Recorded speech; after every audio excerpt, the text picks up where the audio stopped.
Flash Info sur Al24 News, bonsoir à tous. Le président algérien Abdelmadjid Tebboune a reçu en audience aujourd'hui le nouveau président de la Fédération algérienne de football, Walid Sadi. Le président Tebboune a présenté sa vision du développement et de la relance du football algérien selon le communiqué de la présidence algérienne. Le président de la République a insisté sur ce point tout en félicitant le nouveau président de la FAF en l'encourageant à atteindre cet objectif. Au Mali, l'autorité de transition s'attend à un léger retard des élections présidentielles prévues initialement au mois de février pour des raisons techniques. C'est ce qu'a déclaré lundi Bamako, promettant un nouveau calendrier à une date ultérieure. Le Mali devait organiser le premier tour le 4 février 2024 et un second tour 2 semaines plus tard. Et c'est une page qui se tourne au Niger suite à la décision du président français Emmanuel Macron de retirer ses troupes du pays d'ici la fin de l'année. Après presque 2 mois de bras de fer entre Paris et le CNSP qui a salué l'annonce du Quai d'Orsay dans un communiqué publié à la télévision nationale. Et le CNSP à la tête du pouvoir au Niger depuis le 27 juillet dernier a pris la décision samedi d'interdire son espace aérien aux avions français qui restent ouverts à tous les vols commerciaux et nationaux et internationaux à l'exception des avions français ou des avions affrétés par la France, dont ceux de la flotte d'Air France, a précisé un communiqué de l'Agence pour la sécurité de la navigation aérienne en Afrique. En Libye, le parquet général a ordonné le placement en détention provisoire de 8 responsables dans le cadre d'une enquête sur la rupture de 2 barrages ayant entraîné les inondations meurtrières de Derna. C'était le 10 septembre dernier. Les mis en cause sont soupçonnés, entre autres, de mauvaise gestion et de négligence.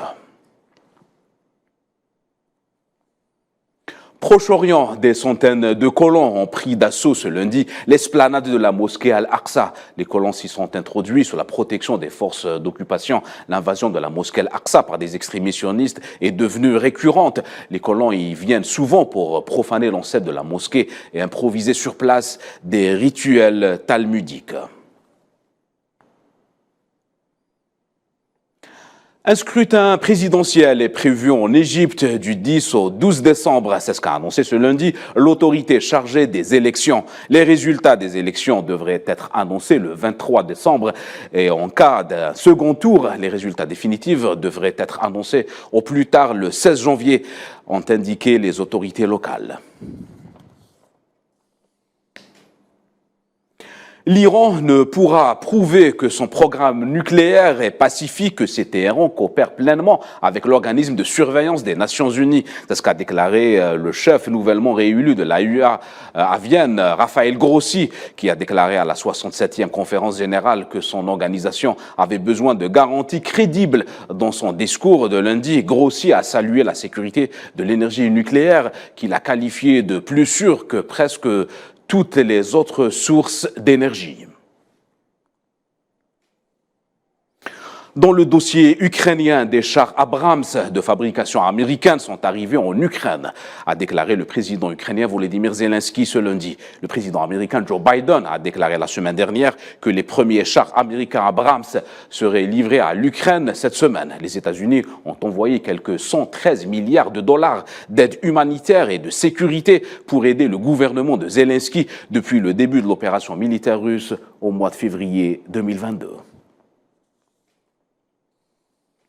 Le président turc Recep Tayyip Erdogan a rencontré son homologue azerbaïdjanais Ilham Aliyev lundi pour discuter des derniers développements dans la région du Haut-Karabakh que Bakou a repris aux séparatistes arméniens. Erdogan a effectué une visite d'une journée à l'enclave autonome de Nakhitchevan en Azerbaïdjan, une bande de territoire azéri nichée entre l'Arménie, l'Iran et la Turquie. Erdogan et Aliyev ont aussi assisté à une cérémonie de mise en service d'un gazoduc qui acheminera du gaz jusqu'à Nakhitchevan et une inauguration d'une installation militaire récemment modernisée dans l'enclave.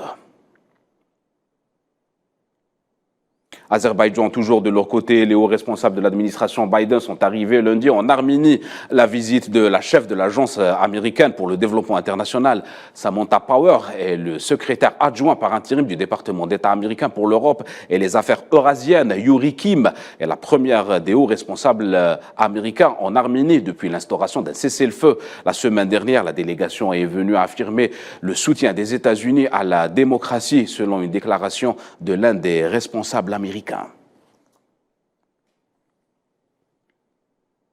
C'est la fin de ce Flash Info. Excellente suite de programme.